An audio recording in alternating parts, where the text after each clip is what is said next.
is advised.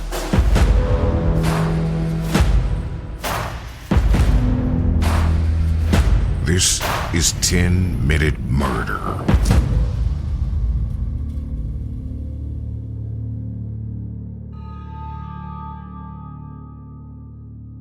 Kenneth County met Sheila LaBarre in 2006 through a personal ad posted in the newspaper. Now, if you're younger than a certain age, that one sentence can be pretty confusing. Before Tinder, and Bumble, and Hinge, people met people through newspaper personal ads, apparently. Their first date was on Valentine's Day, which is pretty bold, and only a few days later, Sheila asked Kenneth to move in with her, which he accepted. At 24 years old, Kenneth was more than 20 years younger than Sheila. He was known to have a low IQ that made him behave in a way that his family described as childlike. He didn't question why Sheila had asked him to move in so quickly with her. Instead, he was excited to start a new life with the older woman he was smitten with. Kenneth had always been a trusting guy, someone who saw the best in everyone, and that included Sheila. Sheila did not share Kenneth's optimism. She spent her childhood being abused both physically and sexually by her father and his friends, and as an adult, she struggled to have normal relationships with others. She had been married and divorced several times, and when her most recent wealthy partner suddenly died, suspiciously, Sheila had inherited his farm in New Hampshire, the same farm where she'd invited Kenneth to live with her. The last time Kenneth was ever seen alive, he was in a wheelchair, being pushed through a nearby Walmart by Sheila. The store's employees who had met the couple before noticed that Kenneth was very pale and appeared to be ill, and that he had a large amount of bruises and cuts on his arms, hands, and face. Shortly afterward, Sheila phoned the local police station and played them a strange audio recording in which Kenneth appeared to admit that he was a pedophile. The police weren't convinced that this call was credible, but because they were familiar with Sheila and her erratic behavior, it did make them concerned for Kenneth's safety. Later that week, police arrived at Sheila's home to do a welfare check on Kenneth, but it was too late. Quote, "Sheila LaBarre took advantage of my son," Kenneth's mother said. "He was a kind, caring, gentle young man who could not socially defend himself. She was a master of evil who deliberately tortured him. Sheila LaBarre stripped my son of all of his dignity and self-worth, and in the end, she murdered him." When the officers arrived at the farm, they saw Sheila standing over a burn pile of garbage. The officers believed that they saw a large bone and maybe a pair of shoes in the pile, making them even more concerned for Kenneth. But when Sheila asked them to leave the property, they apparently had no choice. Without her consent, they couldn't investigate any further without a search warrant. Even though they had a reason to believe that she was currently in the process of disposing of human remains. They came back later with a warrant, but by then, Sheila had been able to destroy most of that evidence, and the large bone and sneakers were nowhere to be found. Investigators were faced with the task of searching Sheila's farm for evidence, all 115 acres of it. They found hundreds of rabbits running wild inside the house, which is weird, but not a crime, I guess. But they also located Kenneth's bone fragments, blood spatter in multiple rooms, a charred mattress covered in bloodstains, burnt hedge clippers and pruning shears, and a knife that had been partially melted in the fire. But when they drained the septic tank, they found a birth certificate belonging to a missing man, Sheila's previous boyfriend, Michael DeLoge, who had been last seen in 2005. She had attempted to get rid of this evidence by flushing it down the toilet. Like Kenneth, Michael had lived at the farm with Sheila. The last person to see him before his disappearance was a farmhand who had seen Michael being beaten by Sheila. Shortly afterwards, that same farmhand saw Sheila setting fire to a mattress outside of the farmhouse, and he never saw Michael again. Forensic analysis of dried blood in Sheila's bedroom was tested against a sample of Michael's mother's blood, and it was a match. Sheila filed for an insanity defense in response to the murder charge against her, but she also decided to waive indictment and plead not guilty to another crime, the 2005 murder of Michael DeLoge. Possibly this was more of a risk than Sheila realized at the time. If she was found to be sane, she faced life behind bars.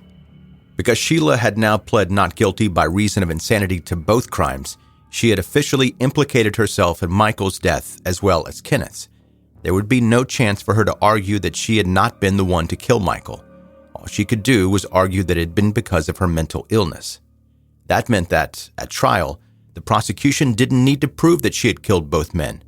They only needed to convince the jury that she had not been insane. Sheila's defense attorneys argued that she had been severely mentally ill and that her mental illness had led her to kill both men. Several recordings that Sheila had made were played for the jury, including recordings of her attempting to interrogate Michael and Kenneth about their supposed pedophilia. A forensic psychologist testifying for the defense stated that the recording showed that Sheila suffered from delusions or a schizophrenic disorder, which had caused her strong belief that Michael and Kenneth were pedophiles. The psychologist also shared that Sheila believed she had been resurrected by God after she almost died. After overdosing on prescription medication and taking her car out for a drive, Sheila passed out and crashed, spending more than a week comatose in the hospital. During that coma, Sheila had a vision. She believed that she had died, and when she woke up, she was sitting at the table surrounded by bearded men, one of whom she believed was God.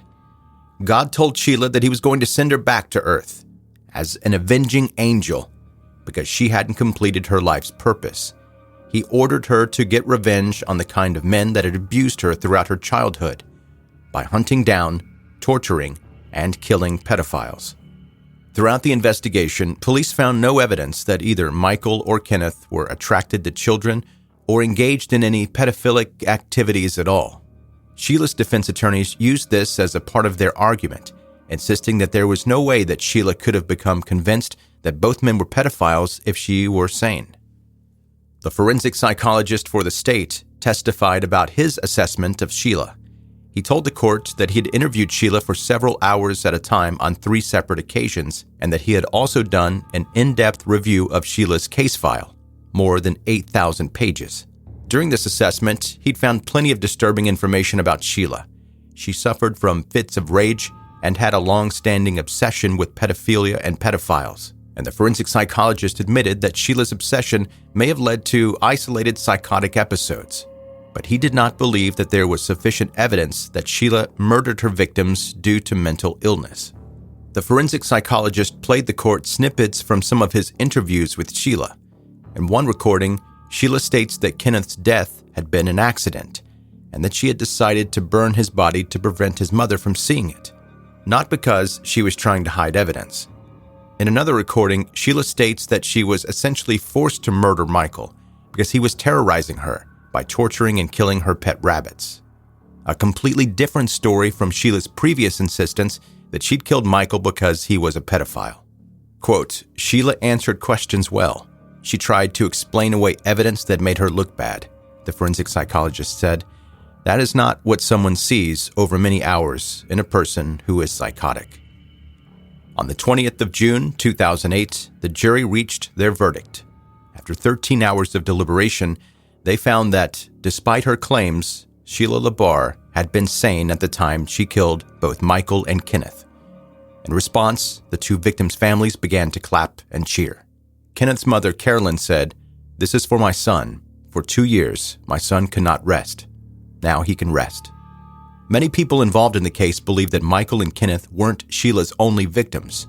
Although Sheila has denied any role in the mysterious death of her previous partner, Bill, his death conveniently resulted in Sheila taking ownership of his farm, and during the search of Sheila's property, investigators discovered another piece of evidence: the skeletal remains of 3 human toes. Forensic testing revealed that the toes did not belong to either of Sheila's confirmed victims.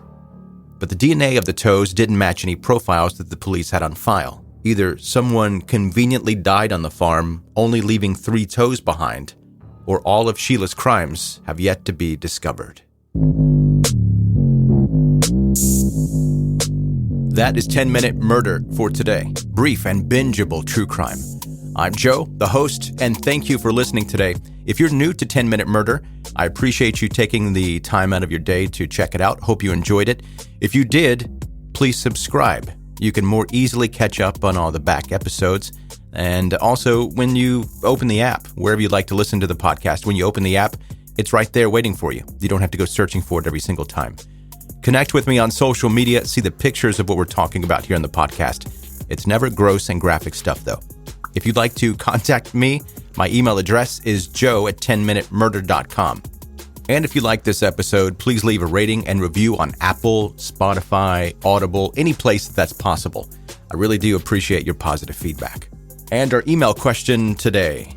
Joe, in your opinion, why do you think there were so many more known serial killers in the 70s, 80s, and even 90s than there are now? Macy in Lewisburg. And I tell you, Macy, I think it's because of technology and investigation techniques that are used by law enforcement. They're so much better than they were in the past. Killers during those years, during those eras, were able to go on longer and find more victims before police were able to figure out who they were and where they were. Now, I think that after one or two murders, technology has become so advanced that they get caught themselves. They do stupid things that make them get caught. There are obviously exceptions to that because you still hear about it from time to time. And many of those cases that you hear about are the serial killers that are targeting sex workers or addicts on the street. Those don't seem to get investigated with the same vigor as a missing white suburban housewife. But for the record, I'm no expert in the area of police investigation technology or techniques from then to now. So this is just me hazarding an educated guess based on the hundreds and hundreds of cases that I've read. Okay, that'll do it for this episode. Thank you so much for listening to 10 Minute Murder.